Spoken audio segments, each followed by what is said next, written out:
আসসালামু আলাইকুম। সবার উদ্দেশ্যে বলছি, দেখেন আমার মেয়ে আর আরেকজন আছে আমার ছেলে।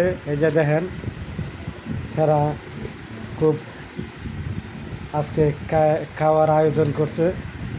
আমার মেয়ে আছে, এই যে ছেলে আছে মাজারু, তারা খুব সুন্দর করে খাইতেছে। দেখেন একেবারে ডাইনিং টেবিলে বইয়া, ড্রয়িং রুমে বইয়া, মানে নিঃস্বাধীন খাইতেছে।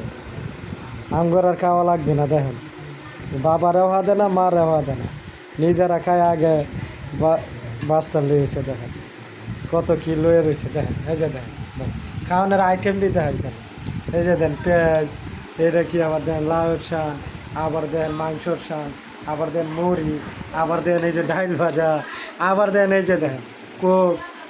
এই যে দেখেন ভালো করে সবাইকে চিন্তা রাখেন। সবাই বেশি বেশি আমার ভিডিওটা লাইক কমেন্ট শেয়ার করুন।